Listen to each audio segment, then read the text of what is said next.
So when I first started studying media, one of my professors talked about one of the most influential people in not early, but in like this kind of golden age of television and kind of moving up through, from the 60s to about, I can't remember exactly when she passed away, but was Lucille Ball and I Love Lucy, and how groundbreaking I Love Lucy was. And I'm like, I Love Lucy? You mean the chick with the chocolates? Really?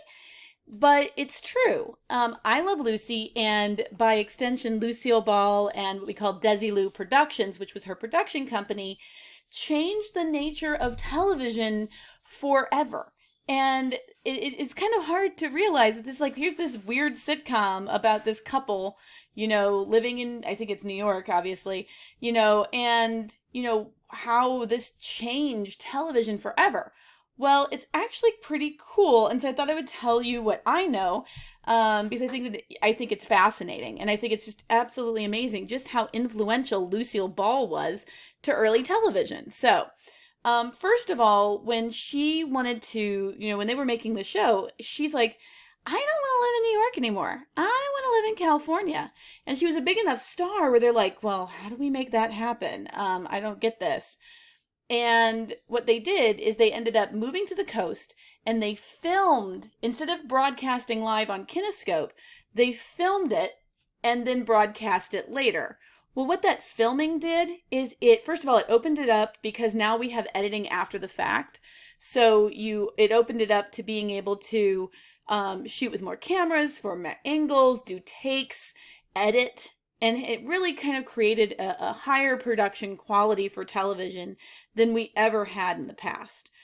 Also, it allowed the episodes to be maintained. Kinescope recordings degraded very quickly, but film can last for a very long time.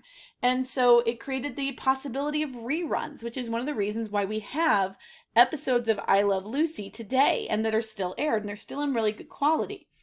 It also created B-roll and stock footage that could be used. So if you have watched any episode of Friends or Seinfeld or Big Bang Theory, they have a lot of these same, what we call establishing shots, which are how we come into a scene.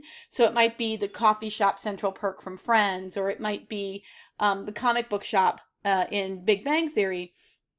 And these are B-roll. These are stock footages that we can use over and over. They don't go take a new image of that window of the coffee shop every single time.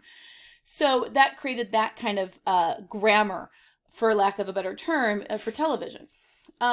Eventually, she and her husband, Desi Arnaz, create Desilu Productions, which is a production company. And she was responsible, her production company was responsible for shows like Star Trek to make it onto the air. Since she was an independent producer and was successful, she could take more risks on some of these shows that other networks are like, now this seems weird, we're not going to try it. And was responsible for, basically most of the modern science fiction you see on television can be traced back to being greenlit by Desi and Lucille Ball. It also started to change the way we look at women in comedies. Normally you wouldn't have women doing slapstick comedy. It was kind of considered unseemly. You also very rarely had immigrants being played in major roles, much less an American woman married to an immigrant man. And that was what you saw in I Love Lucy. Now, I will say, this is not a picture perfect story. If you do any research, Desi and Lucy had a very rocky and difficult marriage.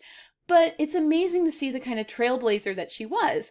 And somebody that I saw as really just kind of a doofus on television doing slapstick comedy really did change the way we look at television. So I hope that gives you some insight into Lucy and the image and some of the contributions she made to television. And I'll see you in the next video.